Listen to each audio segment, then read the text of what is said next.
That family vanished as if they had never existed, leaving behind nothing but a locked SUV in the middle of the swamp. And a question no one could answer for 11 years. No phone, no 911 call, just an SUV sitting alone in the marsh, doors locked tight, a child's diaper bag tossed carelessly in the back seat. No one knew what had happened. No one ever found the family. Until 11 years later, when a kayaker in the Florida Everglades lost control of his paddle and brushed against something rising from beneath the water. Malik Williams was never one for crowds. He lived a quiet life in Atlanta's West End, a tight-knit black community where everyone knew each other. At 38, a former U.S. Army sergeant, Malik had served for 12 years before leaving the military with mild PTSD and a newfound purpose, teaching survival skills to local youth.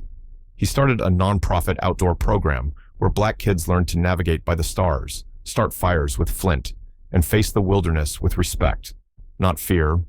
Tasha, his wife, was his complete opposite: open, funny, the kind of person who could light up a room with a single story. An elementary school teacher at the local public school, Tasha believed deeply in the power of education, especially for young black girls. Every week, she brought storybooks, logic games, and poetry readings into her classroom, planting seeds of imagination.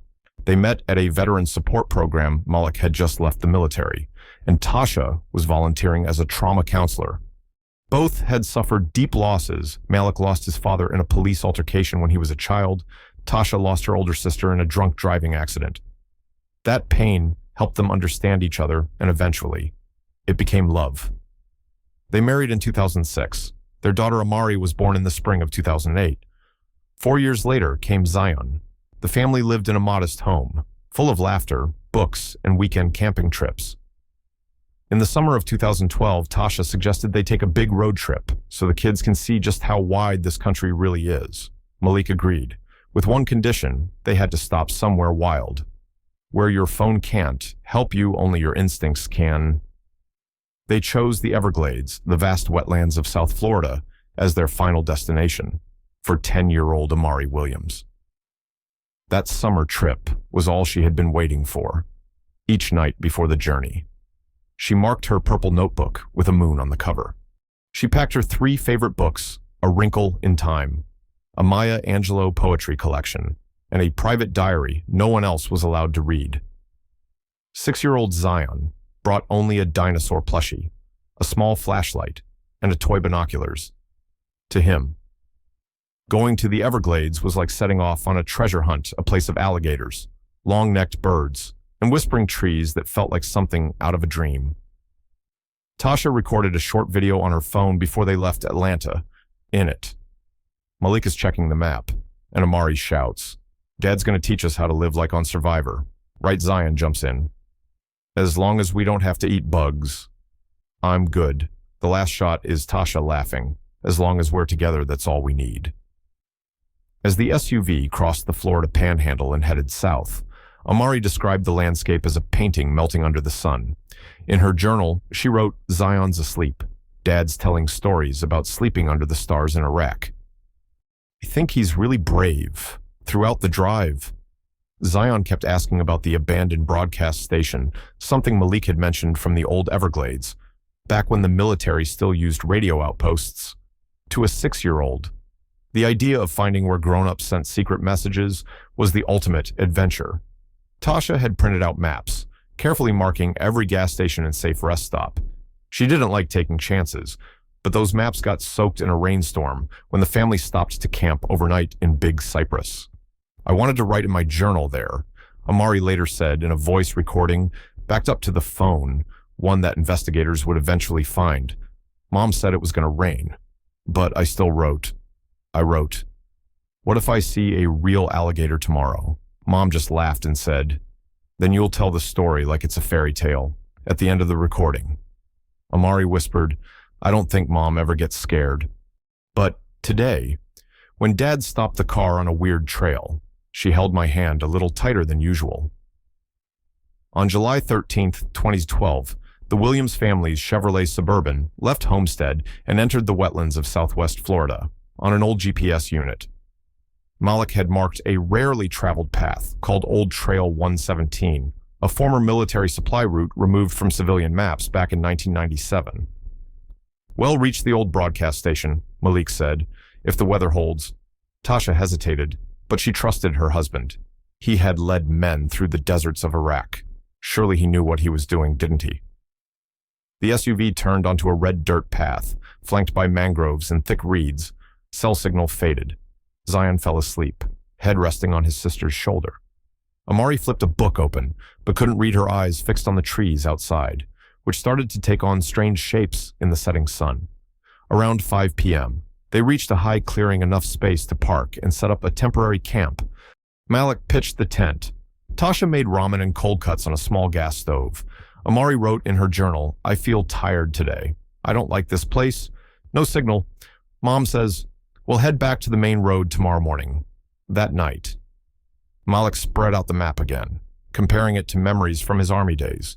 He believed the old trail led to an abandoned signal station where you could catch the first glimpse of light from Highway 41, but the paper map was smudged and soaked. The GPS kept glitching. There was no one to ask. Not a sound, but the wind. For the first time on the trip. Tasha suggested turning back, but Malik said, "We're only about 5 miles away.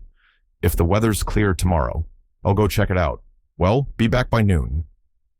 They went to sleep, unaware that a small tropical storm had just formed south of the Everglades and was moving toward the very trail they planned to use the next day. On the morning of July 14th, no one texted, no one checked in. Not a single sound came from the swamp. All that remained was a half-written journal entry and a question still hanging in the air over Trail 117. July 14, 2012, a security camera at a small gas station on the outskirts of Homestead, Florida, captured the last known footage of the Williams family. Malik was filling up the tank. Tasha stepped into the store to grab water and protein bars. Amari stood beside Zion. Holding a folded paper map, they looked like they had just asked someone for directions. The station attendant, a man named Luis, later recalled they were polite. The kids were real well behaved, but I remember the man asking me if I knew some old road to a signal station. I told him not really. But if it was Trail 117, he should avoid it. Storms coming. Credit card data confirmed that was their final transaction. After that, nothing. Traffic cameras caught the family's Chevrolet Suburban turning left off Highway 997 onto a dirt path with no signpost. And then it disappeared. On July 15th, a low-grade tropical storm swept through South Florida. It wasn't severe, but enough to flood dirt roads and make travel hazardous. The Williams family had no satellite gear, no cell service, no way to call for help. By July 18th, the day they were due back in Atlanta, no one had heard from them. Tasha had told her mother she'd FaceTime that evening with the kids, but the phone never rang. On July 19th, Tasha's mother tried calling Malik, no answer. That night, she emailed both of them, no reply. By July 21st, she went to the local police station in Atlanta. The officer on duty took down her report, then responded coldly, "Adults have the right to disappear. It's not a missing persons case unless there's evidence of a crime." No official search was launched over the next 2 weeks. Friends and loved ones tried to reach out through social media, but Tasha's Facebook stayed quiet. Amara's Instagram, where she used to post pictures of her reading, went completely silent. On July 28th, Malik was marked overdue on a car rental return. The company called, but no one answered. By July 30th, the Suburban was officially reported missing a temporary Florida plate. No trace. In August, the case was handed over to the state police, but with no signs of foul play, and since both parents were adults, it was filed under unverified, unusual circumstances. The Williams family had officially vanished as if erased from the map, without a sound. It wasn't until late September 2012 that the first sign of the Williams family surfaced. It wasn't police or rescue teams who found it, but a local hunter named Rick Navarro, tracking deer near a restricted swamp west of Old Trail 117. Rick recalled, "I saw something pink between the trees. Thought it was trash at first, but when I got closer, it was a Child Shoe Stride Right brand still caked in mud. The creepy part, it was stuffed into a tree hollow, like someone had tucked it in there." Rick reported it to park rangers. A few days later, rangers and rescue staff launched a small-scale search within a 2-mile radius of the site. They found nothing, just faint tire marks, and a scrap of plastic with paint matching a Chevrolet Suburban after 48 hours. The search was called off. The reason, no confirmed criminal activity, and the area was technically inside a former military zone requiring special access clearance. Tasha and Malik's family weren't even told about the search until 2 months later when a ranger who had since quit anonymously emailed Tasha's sister, "I can't sleep at night," knowing they might have been there. That sister, Denise, became the lead voice in a grassroots search effort. She printed flyers, started a Facebook page called Where's the Williams Family, and began calling on survivalists to help. But outside the local Black community, few people paid attention. It felt like the disappearance of a Black family just didn't matter. Denise said in a later interview, if they were white, maybe they'd be on the morning news. In November 2012, a local podcast called Lost in the Glades aired a 14-minute segment on the missing family.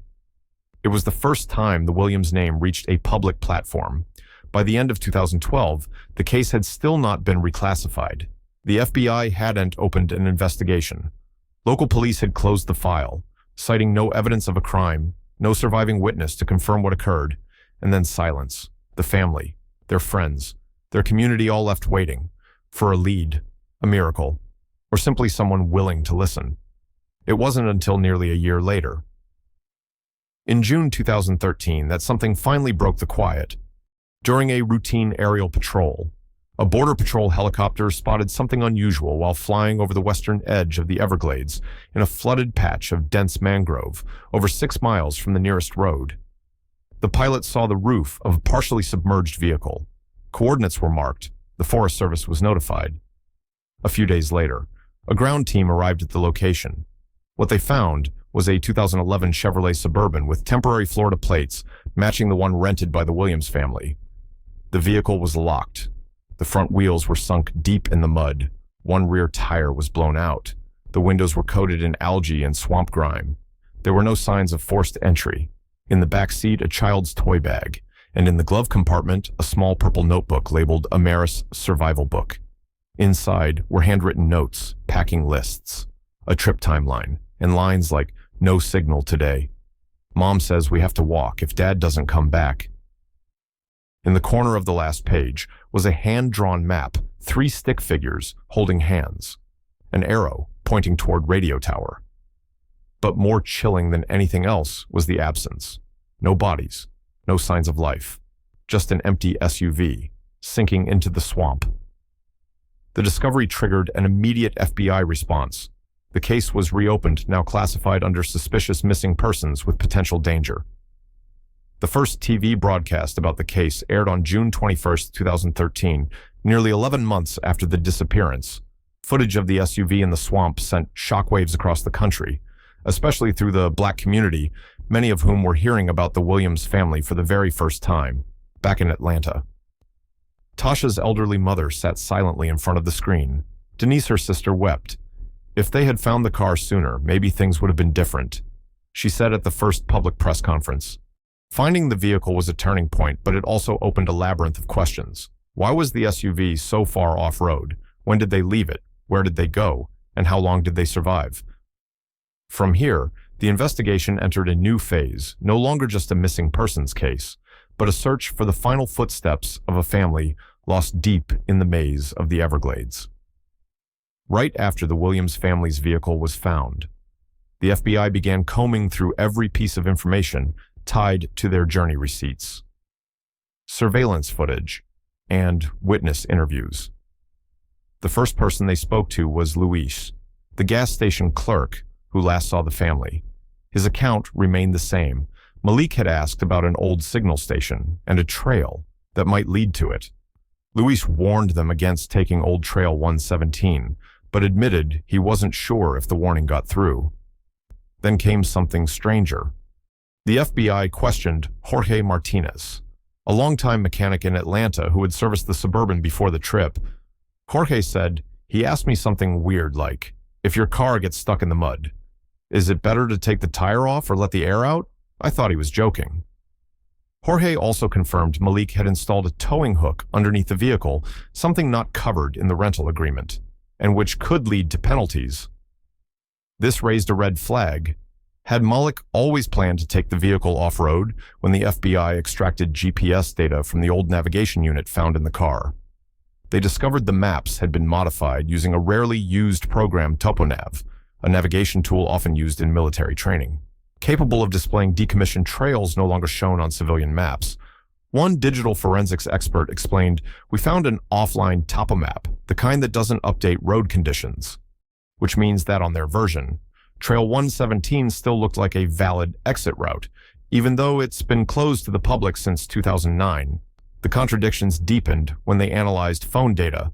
The last known ping from Tasha's phone came from a military relay tower at the edge of a restricted zone, once part of an abandoned radar station. That meant her phone was still operational at least one day after leaving Homestead. Investigators theorized the family may have left the vehicle in search of a signal, hoping to get help. But if so, why didn't they leave a note? No message, no visible signs. Then came another twist. A phone store employee near Homestead recalled Malik buying a signal booster, the kind designed for remote areas, but banned for sale since 2010. No receipt, just a memory. Could it be that Malik was preparing for something no one else anticipated as case files were reviewed? FBI agent Jordan Matthews, herself from the Black community in South Carolina, noticed something odd. Nearly all initial witnesses were strangers. What about the people closest to Malik and Tasha? Neighbors, colleagues. Matthews launched her own secondary line of inquiry, focused entirely on the family's inner circle. Within 3 weeks, she uncovered critical threads never mentioned in the original case file. One neighbor said that 3 weeks before the trip, Malik often sat outside, writing in a thick binder on the yellow notepads commonly used in the military. One afternoon, he saw Malik teaching Amari how to find direction using the sun's shadow at noon. A colleague of Tasha's recalled she once said in the teacher's lounge that she wanted to disappear from the city for a while so the kids wouldn't depend on technology. But when she shared this with early investigators, they dismissed it. No evidence the family left intentionally. Then, a recovered traffic cam clip changed the timeline. The 8-second video showed the Suburban veering down a side path before vanishing from view. But in the left corner, visible for just 3 frames, was a person standing by the roadside, a man in old military fatigues, wearing a wide-brimmed hat, though the image was blurry. Analysts agreed this individual wasn't part of the Williams family, and he had never been mentioned in any prior reports. Questions began piling up. Was someone else with them? Did someone meet them along the trail? Had Malik encountered someone from his military past online? A new theory gained traction. Maybe Malik knew something about that section of the Everglades, something not found on maps. Some speculated he had once been stationed near a logistics base there, now decommissioned. Denise, Tasha's sister, pushed back. My brother-in-law wasn't into conspiracy theories, but if he believed there was a way out through that area, it's probably because he'd been there before, not because of anything sinister. But when all you have is speculation, every statement becomes suspect, and the more perspectives emerged, the more fractured the narrative became, like a water-damaged map whose lines no longer connect. Then, from the most unexpected place came a clear lead. A forgotten trail camera, installed by a wildlife research group, was found roughly 3.5 miles northeast of where the vehicle had been located. The memory card had been full since August 2012, just a month after the family disappeared, and no one had reviewed the encrypted contents. In July 2013, after a social media campaign led by Denise, a conservationist checked the memory card. Among hundreds of frames showing panthers and alligators were 6 sequential images, time-stamped around 5:47 p.m. on July 15, 2012. Photo 1. An adult figure and a small child holding hands, walking across the edge of the frame. Photo 2. A third person, smaller, following behind wearing a hat and carrying a backpack, possibly Tasha or Amari. Photo 3. A faint glimmer, like a flashlight beam, even though it was daytime. Photos 4 to 6. Just forest, but in the final shot. A single footprint pressed clearly into the wet ground. Soil analysis confirmed the mud-matched terrain near the Suburban. The FBI verified the timestamp. These photos were taken nearly 24 hours after the vehicle turned onto Old Trail 117. meaning the family left the car and were alive at least through the following afternoon. This reshaped the entire timeline at the same time.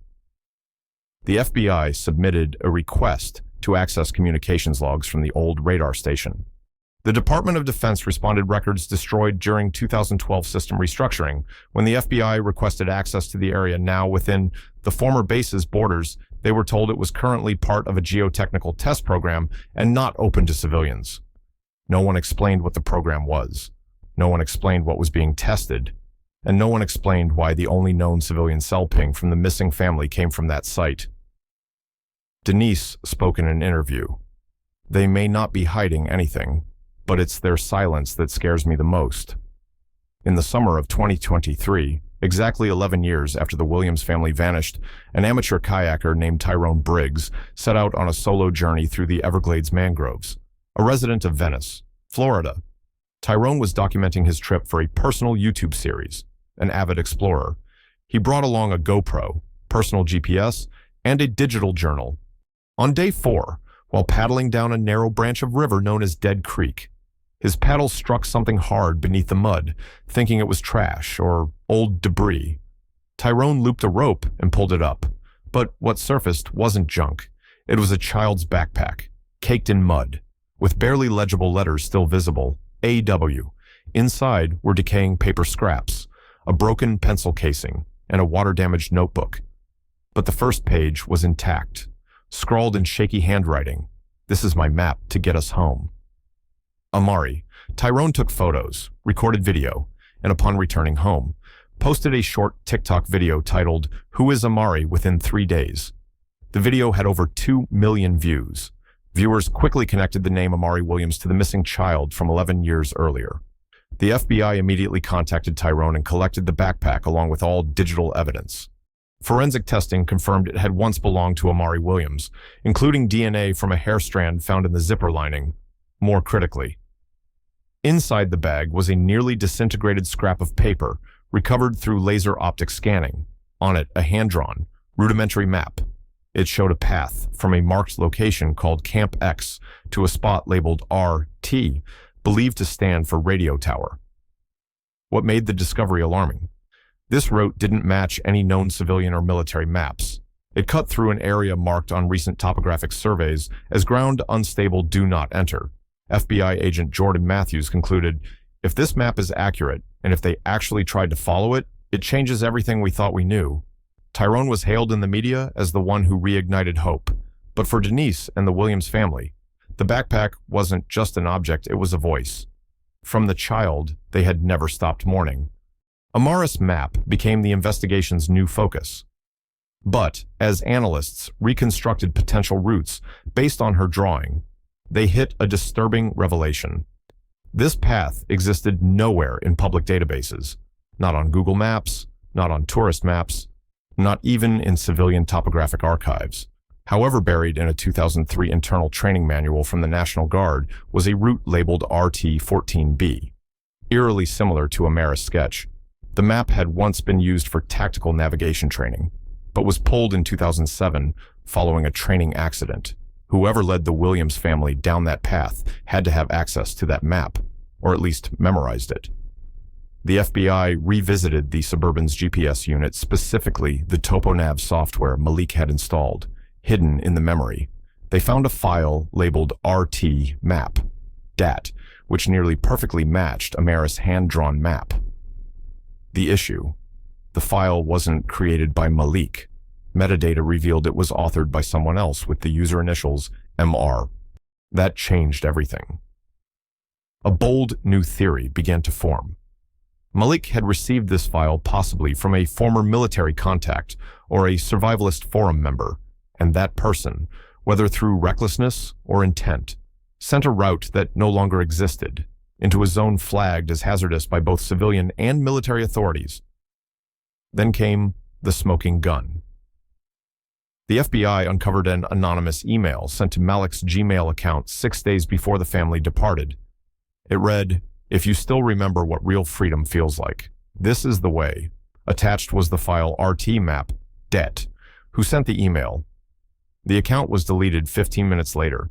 The IP traced to an internet cafe outside Tampa, which had no security cameras at the time, no way to verify. But Agent Matthews wasn't buying coincidence.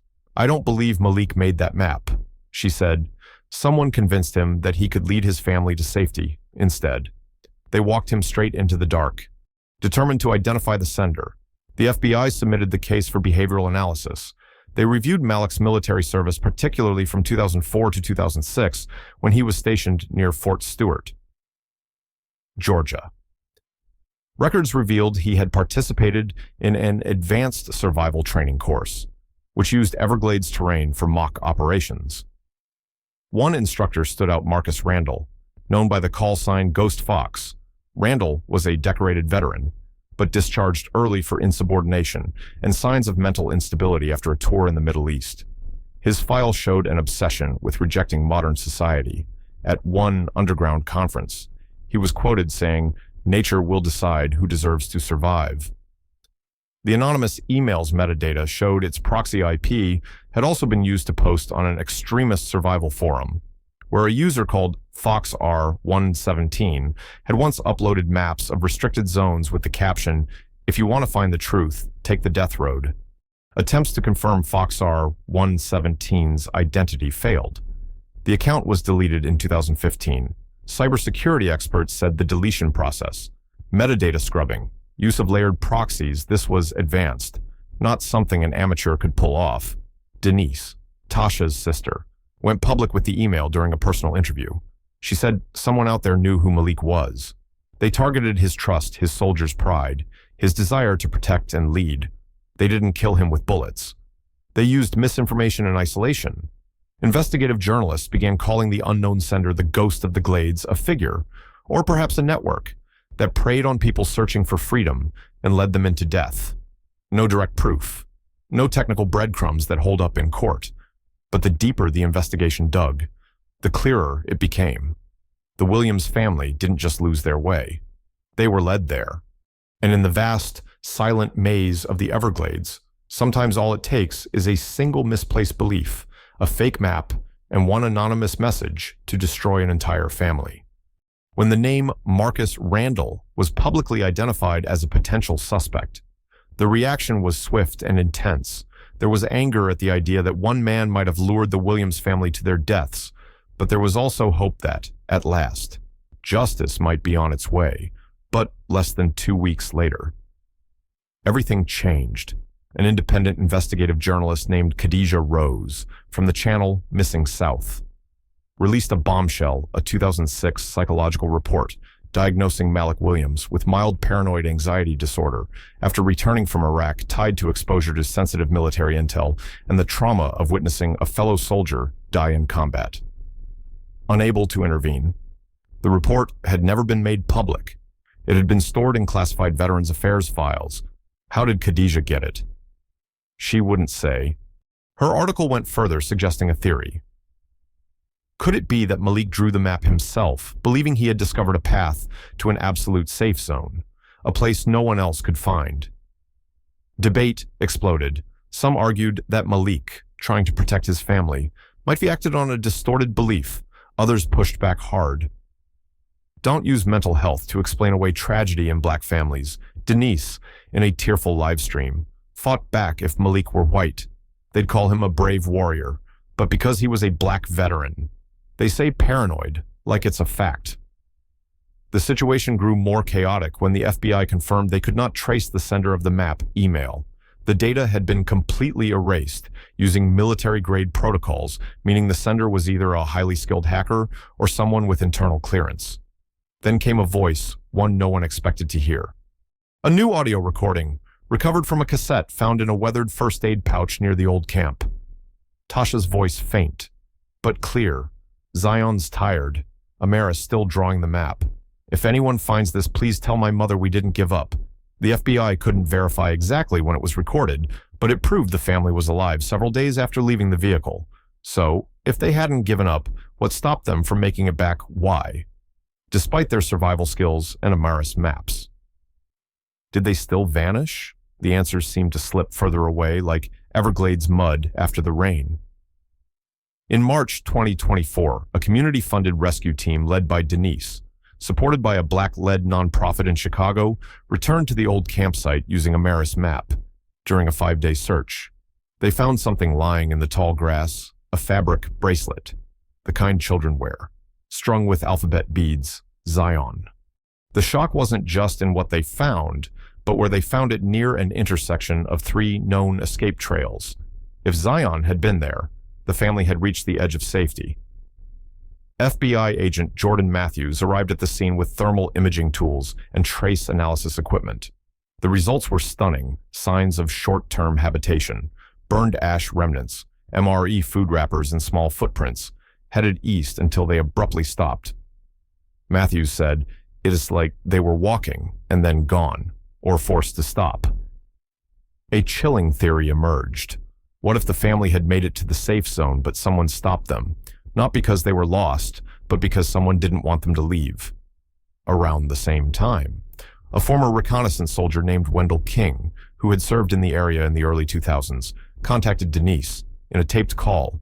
He said, "I can't be certain, but that area used to test low-frequency signal relay. People who intercepted strange transmissions were told to keep quiet," Denise asked. "What do you mean?" His reply, "I mean, it's possible. Your family tried to send a distress signal, and someone blocked it. That single possibility shook the investigation. If true, this wasn't just a disappearance. It was a deliberate prevention of rescue. And whoever or whatever blocked that signal must have had a powerful reason to keep the world from knowing what happened in those swamps." But what was that reason? That answer, still hidden, lies somewhere between a Maris map and a truth no one wants to admit. Maybe they made it out, but weren't allowed to survive to tell their story, amid the storm of speculation and fractured evidence. The independent investigation team received an unexpected package mailed anonymously. Inside, a thin, water-worn notebook, edges frayed. On the cover, in a child's handwriting, "I won't be scared if Mom and Dad aren't scared." It was a second journal from Amari, not the one found in the car. This was different, shorter, sparse, and far more painful near the end. Written in faint red ink was the line that shattered every previous assumption. "Dad said maybe we won't go back." But he didn't look sad. Mom just said, "If this is the last place, at least we're here together." Denise said the words made her heart stop. This wasn't the voice of desperation. It was the voice of someone who had accepted something no child should. Child psychology experts believe the journal may have been written after the family realized escape was impossible, or, more chillingly, after they chose to stop trying. But why? A radical new theory began to form. In isolation, amid chaos. Malik, trained in survival, forged in war, may have realized every path led to death. And instead of dragging his wife and children through a hopeless fight, he chose a place to stop and gave them the illusion of control. Another cassette tape, partially restored. Tasha's voice, barely above a whisper. "We don't know if anyone's looking, but if someone hears this, please forgive us. We loved each other till the end. No anger, no fear, just a goodbye. As if the ending had come from within, not forced from without. This wasn't the ending anyone expected. No conspiracy, no killer, no organization to blame. Just a family misled, forgotten, isolated who, in the end, made a choice not to fight anymore." At the final press briefing, Jordan Matthews said, "Sometimes the most terrifying thing isn't the enemy. It's the truth that good people, with all the skills, still can't survive because the system was never built to save them." May 2024. Exactly 12 years since the Williams family set out, the FBI officially announced that the case was no longer investigable. The final report offered no clear conclusion, no suspect, no bodies, no charges. In the file, one cold phrase stood out: "Presumed dead, circumstances unknown," for Denise and many others. This wasn't closure. It was how the system sealed off a story it could no longer control. In Atlanta, a memorial was held at the community park where Malik once taught kids how to pitch tents. A small wooden plaque was placed beneath the trees, carved with the names of all 4 family members: Malik, Tasha, Amari, Zion. And beneath them, they went looking for freedom and found something else. That night, Denise stood before a crowd of residents and reporters. She read the final line from a Maris journal. her voice trembling. She wrote, "If this is the last place, at least we're together." And I thought, if we live in a world where no one is listening, isn't that the same as disappearing? Many cried, not just for the loss, but because they saw themselves in that silence. People passed over by systems, forgotten by headlines, left behind by investigators who had run out of patience, but the community didn't give up. A small group in Homestead launched Williams Watch, a grassroots project to track disappearances within Southern Black communities. By June 2024, they had documented 22 unexplained disappearances over the past decade. Most had never made the news. Most were never officially investigated. They asked, the question isn't why the Williams family wasn't found. It's how many others disappeared and no one bothered to ask. No one knows where the family went on that final night. No one knows what happened at the end of the map. Just a child's shoe, hidden in a tree hollow, a backpack beneath the mud, a cassette recording lost in time, and shaky handwriting left behind in the swamp. The story of the Williams family didn't end with justice ringing out. It ended in a weighted silence. No cops shaking hands, no reunion photo, just a community trying to preserve the memory of people who once existed. They may not have been a perfect family, but they loved. They trusted each other. They entered the wilderness to teach their children something no book ever could: how to live in a chaotic world. And then they never came back. We may never know what truly happened.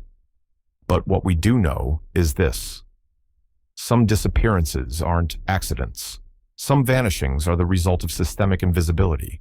When you're not seen as someone worth finding, when your name doesn't fit the media's idea of a perfect victim, when silence follows you even in death. So maybe the question isn't where did the Williams family go? Maybe it's how did we let them slip away? What do you think really happened to the Williams family? Were they misled? Or did they choose to walk to the edge of the map? Were they left behind? Or did they decide to stay? Leave your thoughts in the comments below. And if you've ever felt like stories like this go unheard, just type "me too." It's not just a reply, it's how we say they're not forgotten, not completely. Thank you for listening.